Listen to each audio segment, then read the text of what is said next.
Okay, the concept of loop-based composing, which is now part of the new Logic 10.5. Okay, I'm still trying to extract some of the workflows out of this, but here's my first arrangement here. And as you can see, I've got populated here, there's a bunch of cells that I have, which are sections of a song.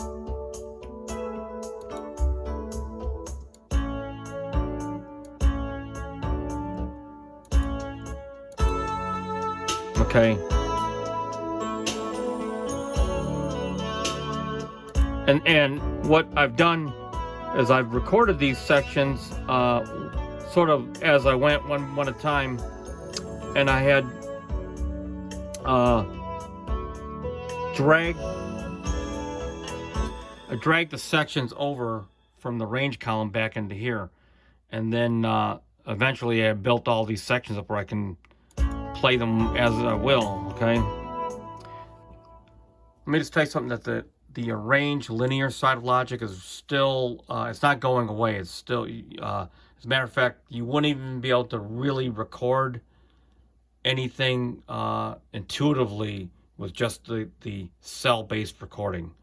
So it's definitely still reliant on the arrange window.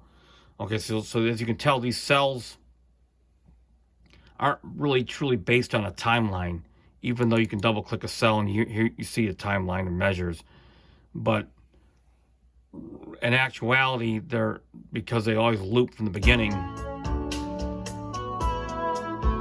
So in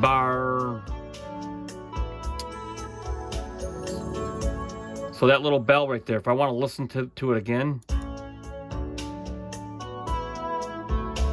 I gotta go back. I gotta go back every time to listen to it.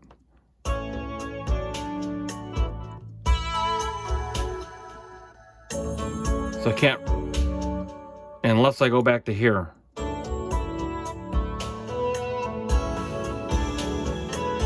And it doesn't work properly because if it's not on a looped section and your cells aren't exactly the same length, it's going to trigger the cells asymmetrically. Okay, so you kind of always have to have the looped. It's a bizarre thing, but you have to have in your range window somewhere, anywhere, the cycle enabled over on the other side. It's just it's just part of what has to happen in order to hear this playback. Okay. So it starts from the beginning. Okay. So only if the cells are the exact same length, you'll be able to not have them trigger at the wrong time if the loop is not instantiated over here. Okay, so if it's not instantiated, then it kind of works kind of funny. Okay, so again, if you want to go back and you want to listen to a section, the best way to do it is to drag that section over here to do any recording and editing or whatnot. And now, as you can see, I've got this little arrow pressed here, and now this is active. And now, so I can go anywhere in the song.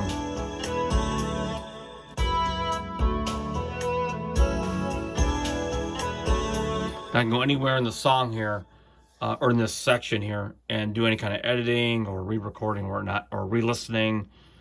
So I find myself throughout building this composition that I bounce back and forth from the arrange to the loop, to the arrange to the loop. And I would say almost gets to the point where, in this particular case, this cell structure almost becomes sort of like a notepad where you kind of store your notes, and then you can pull any paragraph out and insert it into, a page at a time, as far as working different sections up. So the range window is going nowhere. It's still a very integral part of Logic Pro 10.5.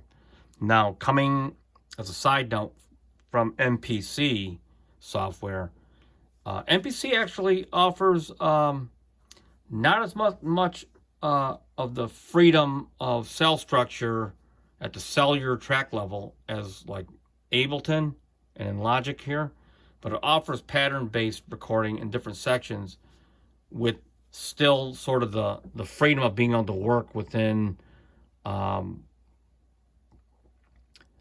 your patterns. And MPC allows you to dial into something into a smaller subset of sections, and it's much more actually flexible to work in. So it's kind of like a hybrid between your range and then of course your cell structure.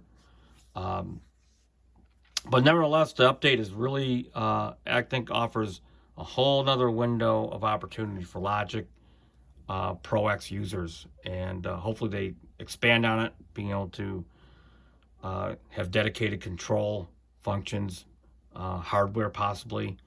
I noticed some people are actually using the Novation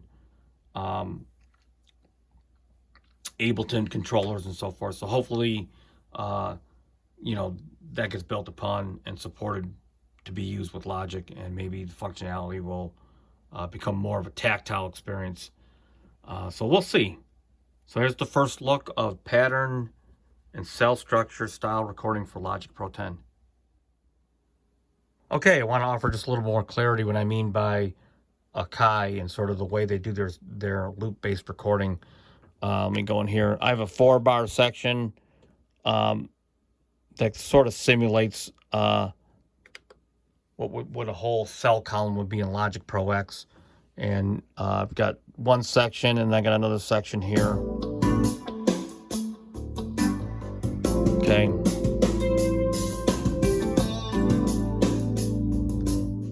Now, typically, if I stop in Logic and play it back, it's going to go to the beginning, kind of like this. And then you would, as I said, would have to go and listen to, how many measures, depending on how long that cell is, to get to a certain part. So let's say I just want to hear within the equivalent of what would be like a cell. All I have to do is go into here and then press play from this part. Okay.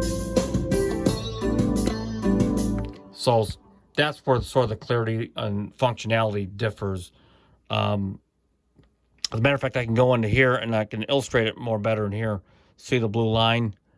I can go into a given pattern, which is 4 bars long at this moment, and dial right into here, which is just 1 bar. And just record into it.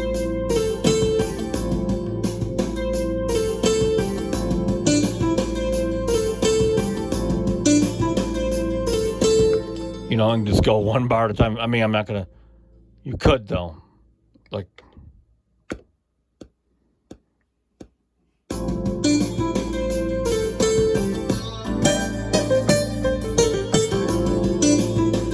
And then, so this allows you to go deep into what would be a cell in the new Logic, and you can totally go deep into it, manipulate and so forth and whatnot. And there's here's the whatchamacallit, the notes that I just played, of course, and then you can manipulate the data, the MIDI and all that, and audio.